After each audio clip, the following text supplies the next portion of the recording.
may the words of my mouth and the meditations of all our hearts be acceptable and pleasing in your hearing. Amen. 6 days later, Jesus said to Peter, James, and John, "Come with me." And they climbed a mountain alone. We are not sure by this story what happened in the days prior to the climb up the mountain. But Matthew's gospel recounts that Jesus said to his disciples, "If you want to become my followers, then you must be willing to pick up your cross." It is interesting to note as well what happened when they descended from the mountain. Upon descending from the mountain, Jesus met the other disciples who were unable to cure an epileptic child. When they asked Jesus why they were unable to cure the boy, Jesus answered in a way that seemed really just matter of fact, "Because of your little faith." Juxtaposed one against the other, we can hear a message that says, if your faith is strong enough, then take up your cross and follow me.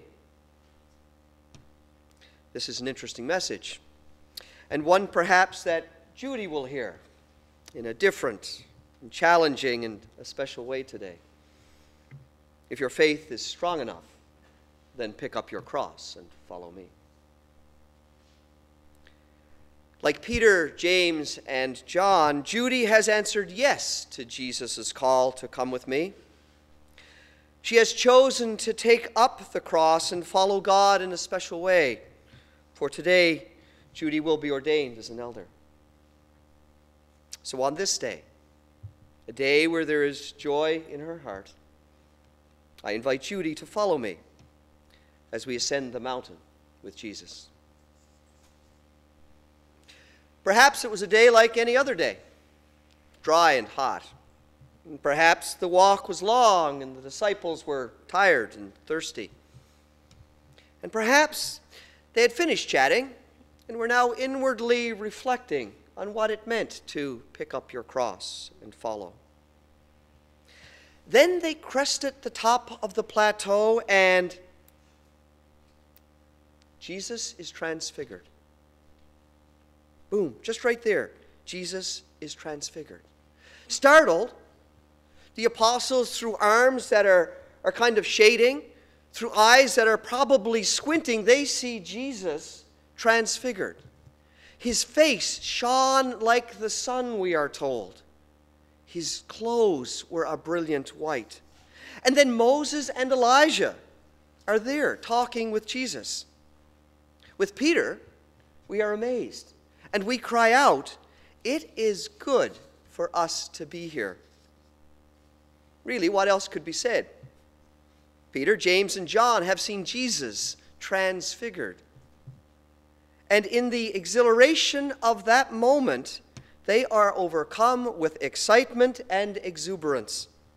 Let us build dwellings so that we can stay.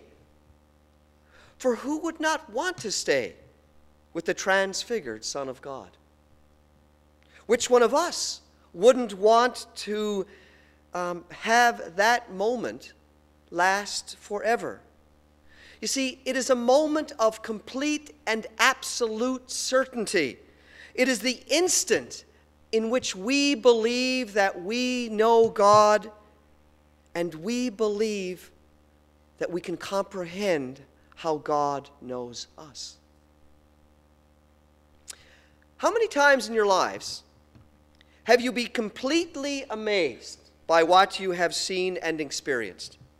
Completely overcome by emotion such that we are unable to speak or move? I mean, we're totally overcome, awestruck. Well, I remember the day I was married. See, it was a church that had 2 aisles, right? So aisle here, aisle there. And Diane was to enter from the furthest place in the church from where I was standing. So as the music began to announce her arrival, And in expectation, I turned to look. Everyone in the church stood up, blocking my view. The music played for what seemed like an eternity. And then she came around the corner. My jaw dropped, my knees buckled, because there I have seen the most beautiful thing I had ever seen in my life. She looked at me, and I saw her. I was truly known through a look of love. And it was good to be there.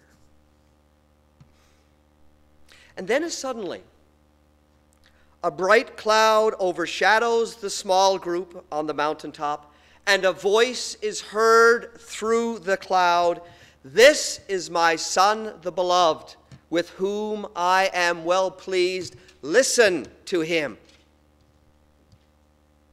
And the gospel tells us that the disciples fell to the ground and were overcome with fear. With fear, perhaps awe, trepidation, uncertainty. Gone was the excitement and acceleration. Where was the joy that drew them so close to God? What happened to the exuberance and the boldness that wanted to stay with Jesus forever? Gone. Replaced with fear, with anxiety, with trepidation. If your faith is strong enough, then pick up your cross and follow me. And we see Peter huddled on the ground. Peter, the beloved disciple. Peter, the man who will deny knowing Jesus, the Son of God who had been revealed. We hear God beckoning to him to listen, calling for him to follow, and we see a man huddled, perhaps sobbing, "I cannot." We see a man who is fully known and who is frightened by his vulnerability. Sometimes when we touch, the honesty's too much. I want to close my eyes and hide. I want to hold you in my arms till we both break down and cry. I want to hold you till the fear in me subsides.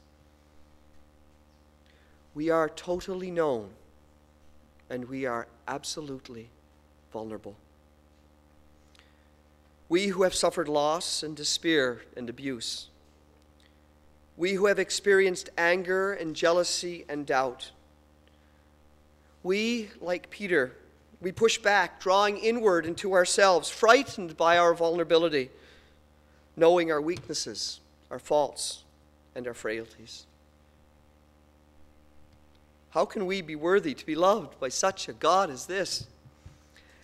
How can our faith be strong enough to follow a God such as this?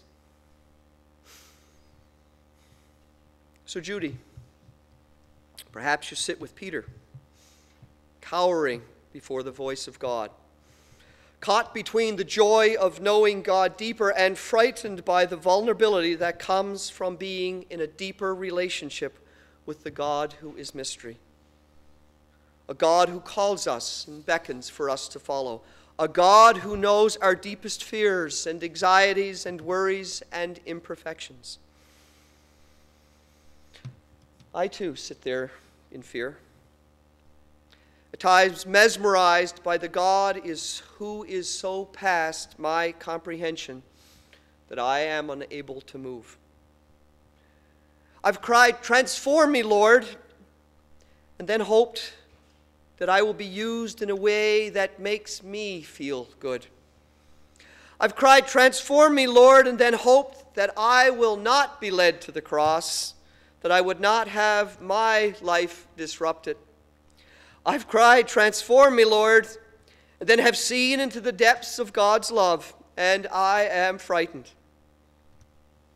I too sit there with Peter, James, and John, with Harvey, with all those who have seen into the mystery of God and who question if their faith is enough.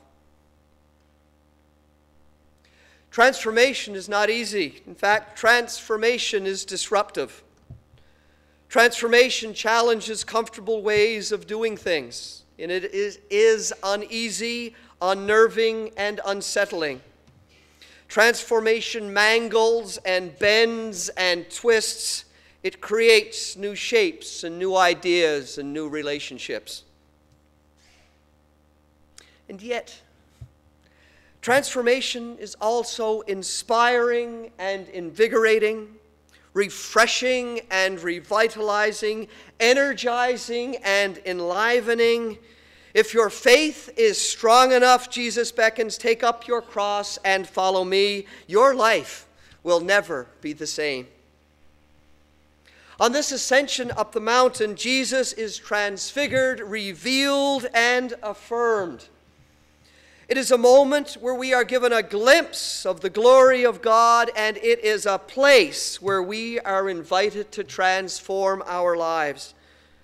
It is a space in which we are affirmed, and it is an instant in which we are invited to trust without full knowledge or full understanding.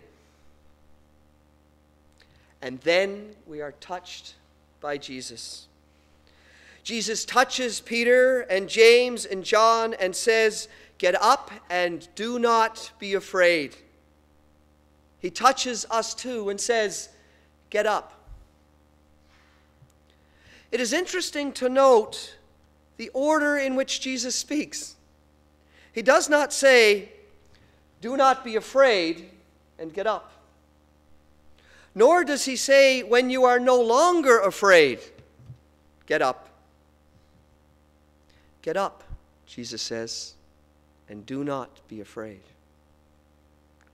We are called to get up, to take up the cross, to follow. We have witnessed the mystery of God revealed through the transfiguration of Jesus. And we are invited today to experience the mystery of God revealed.